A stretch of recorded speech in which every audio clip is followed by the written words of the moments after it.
Bonjour à tous et bienvenue dans cette nouvelle vidéo. Aujourd'hui nous allons vous parler d'un personnage que nous n'avons pas encore eu tout à fait l'occasion de traiter dans nos nombreuses et différentes vidéos sur la saga des Animaux Fantastiques et notamment sur son troisième opus, Les Secrets de Dumbledore. On avait eu l'occasion de parler un peu d'elle de manière assez succincte dans nos vidéos sur la place des femmes dans la saga Harry Potter, mais il est vrai que nous avons quand même fait assez largement l'impasse sur Tina Goldstein alors que nous avons très largement traité de sa sœur Queenie. À cela, plusieurs raisons. Car, on ne va pas vous le cacher, il est vrai que ce personnage, et on vous le dit d'emblée, ne nous parle pas depuis le début de cette nouvelle saga du Wizarding World de J.K. Rowling. De tous les personnages inventés par cet auteur extraordinaire, le moins que l'on puisse dire, c'est qu'à notre sens, c'est peut-être le plus raté de tous. Dans cette vidéo, nous n'allons pas vous faire une vidéo personnage classique, son itinéraire de vie demeure pour le moment encore bien trop mystérieux et difficile à suivre. Mais nous allons revenir de manière assez succincte sur ses deux premières apparitions, mais aussi et surtout sur la place qu'elle occupera dans le troisième volet dont la sortie se rapproche chaque jour un peu plus. Tina Goldstein souffre à notre sens d'un déficit de positionnement dans cette saga. Il faut dire que quand nous la découvrons dans le premier volet des Animaux Fantastiques, le moins que l'on puisse dire c'est qu'elle se trouve déjà dans une situation bien compliquée où elle ne bénéficie, à vrai dire, pas d'une introduction extraordinaire. Aurore du Macbouza déchu, qui a perdu la confiance de ses autorités, elle tente de se racheter une conduite en interpellant Norbert Dragono pour les événements qui sont survenus à la banque. Cette arrestation, dont on osera dire qu'elle est relativement foireuse, apparaîtra comme un échec supplémentaire aux yeux de ses supérieurs. On se demande bien, d'ailleurs, pourquoi elle suscite un mépris tel, ou plutôt une consternation permanente devant ses actes. Le lien qu'elle crée avec Norbert Dragono semble lui aussi bien bancal, il faut le dire. Alors, pour être tout à fait honnête, il faut dire aussi que le prisme très particulier de Norbert Dragono, qui, comme vous le savez, est atteint d'un trouble autistique lié à Asperger, n'aide pas à la création d'un lien immédiat.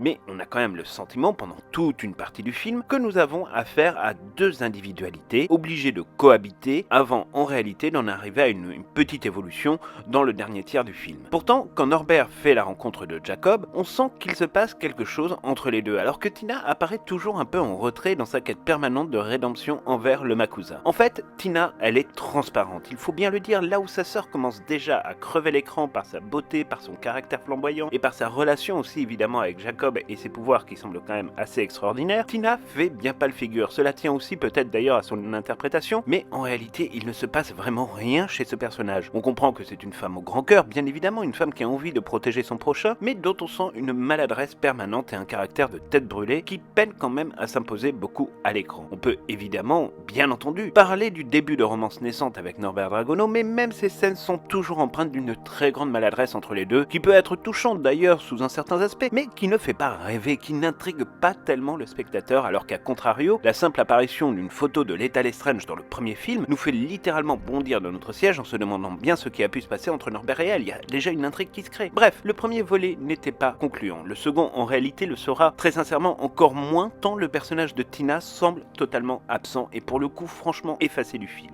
Dans Les Crimes de Grindelwald, Tina Goldstein devient une sorte de variable d'ajustement scénaristique apparaissant tout juste à quelques moments du film. Il faut dire que pour elle, la tâche est on ne peut plus rude car elle est écrasée par sa sœur Queenie et évidemment par ce personnage si extraordinaire de Lethal Lestrange. Tina fait encore une fois pâle figure face à ces deux personnages dont les histoires semblent absolument passionnantes et déterminantes pour la suite de la saga. Même le lien entre Norbert et Tina n'apparaît franchement pas comme passionnant, on ne va pas se mentir. C'est voilà, on peine vraiment à voir un petit peu où ils veulent nous emmener. On est sur quelque chose un peu d'étrange, d'un peu bizarroïde et grosso modo en dehors de la conversation au sujet de ses yeux de salamandre, on peine vraiment à apprécier encore une fois ce personnage à sa juste valeur et dont une absence complète dans le film ne changerait finalement en réalité absolument rien, voire pas grand chose. Enfin elle est là, elle est pas là dans le film, concrètement il y a rien qui change. Elle semble être en permanence être à la remorque des autres personnages et toujours relativement passive, voire même très passive. Alors attention, on ne remet pas du tout en cause les qualités du personnage, mais il est vrai qu'elle a une tendance assez flagrante à disparaître, y compris face à des personnages introduits dans le second volet comme Theseus Dragono, avec lequel par nature nous n'avons nécessairement absolument aucun atome crochu au début du film. La majorité du film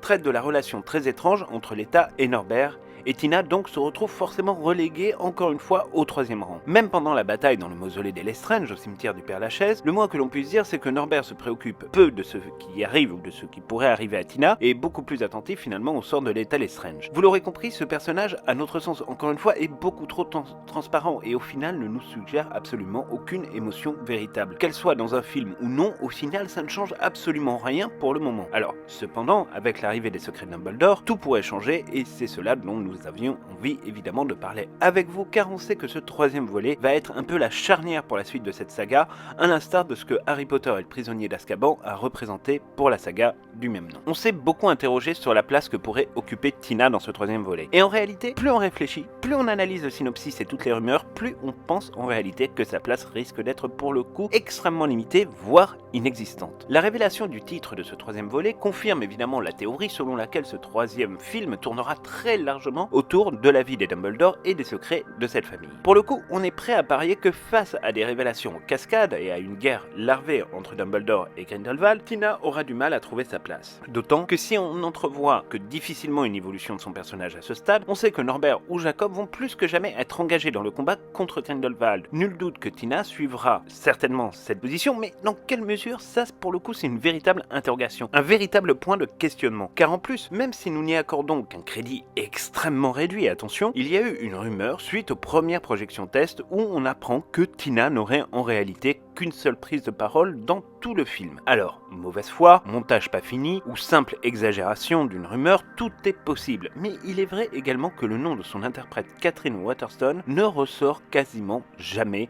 et en tout cas pas nécessairement dans les propos de ses petits camarades de jeu lorsqu'ils sont interrogés sur ce 3e opus et sur le tournage. Et là, pour le coup, cela nous interpelle en fait bien plus que les rumeurs diverses et variées issues de projections tests sur lesquelles en réalité on ne sait pas grand chose. Dans une récente interview, l'acteur Oliver Masucci, qui interprète le chef de la Confédération internationale des mages et sorciers, a fait part de son bonheur d'avoir pu être dans ce 3e volet et fait notamment référence à une scène qui aurait duré près d'un mois de tournage, probablement la bataille finale ou en tout cas quelque chose de très important à l'intérieur même de la Confédération internationale des mages et sorciers, où il avance que l'ensemble du cast était là.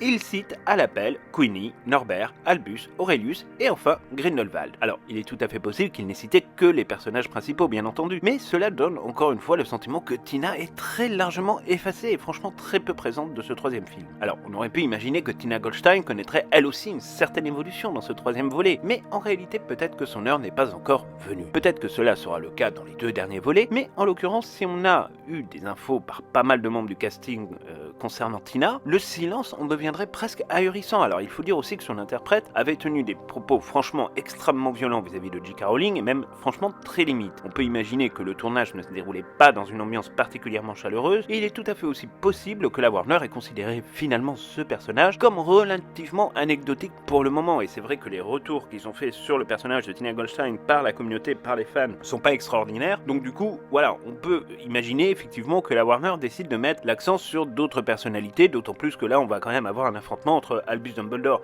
et Mads Mikkelsen. En tout cas, si ce n'est pas dans le scénario, ça va être au cinéma parce que c'est 2 très grands acteurs et 2 génies. Là en l'occurrence, c'est vrai qu'on se retrouve quand même un peu avec une actrice de seconde zone et qui, en tout cas pour l'instant sur cette saga, n'a pas du tout montré ses preuves. Alors, on peut évidemment se tromper du tout au tout, ça c'est sûr, c'est une évidence. Peut-être que nous aurons éventuellement quelques surprises sur ce personnage. Après, il est vrai que si on fait un peu le bilan finalement de la présence de Tina Goldstein dans Les Animaux Fantastiques, même par exemple dans la dernière scène des Crimes de Grindelwald, quand il y a la grande bataille du cimetière du Père-Lachaise, on s'aperçoit quand même que Tina Goldstein n'apparaît quasiment à aucun moment, si ce n'est pour évacuer Jacob finalement du mausolée des Lestrange. Pour le coup, il ne se passe rien pour elle pendant la bataille, on ne voit même pas de réaction de sa part quand Queenie Goldstein part, il n'y a pas de gros plan, il n'y a rien, elle est toujours soit floutée, soit vraiment on la voit apparaître une demi-seconde. Donc quelque part on peut se dire que la Warner a déjà fait un choix depuis maintenant un bon moment de finalement squeezer un petit peu ce personnage. Et là en l'occurrence il y a eu aussi une nouvelle actualité ces derniers jours où la Warner commence à préannoncer la sortie d'un certain nombre d'articles de merchandising pour les Animaux Fantastiques et on s'aperçoit par exemple que dans le livre qui est la suite logique de la valise magique créée par Minalima etc.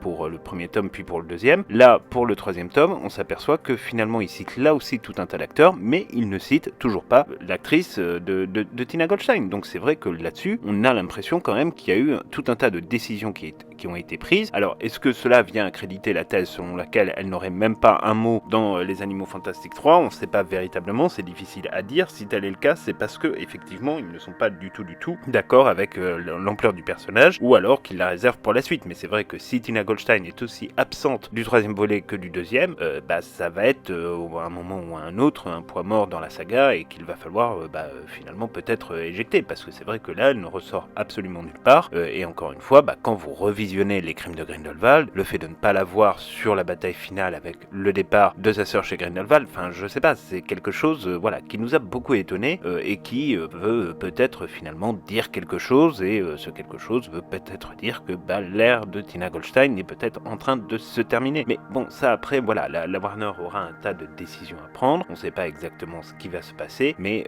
l'avenir évidemment nous le dira. Mais croyez-le ou non, on l'espère véritablement, dans la mesure où généralement dans les différentes sagas du Wizarding World, chaque personnage finit tôt ou tard par trouver sa place et apporte quelque chose d'important au récit. Pour le moment, Tina n'a à vrai dire rien prouvé, et mis à part une histoire d'amour à l'eau de rose, on peut dire qu'elle n'apporte malheureusement pas grand chose, et c'est d'ailleurs d'autant plus étonnant que J.K. Rowling a toujours fait des femmes dans ses histoires des accélérateurs du récit, ou à tout le moins des personnages clés des intrigues. Si on voit bien la trajectoire de Queenie, celle de sa sœur demeure pour le moins extrêmement mystérieuse. Alors on sait que Norbert Dragono aura une descendance, puisque l'un de ses petits-enfants épousera Luna Lovegood.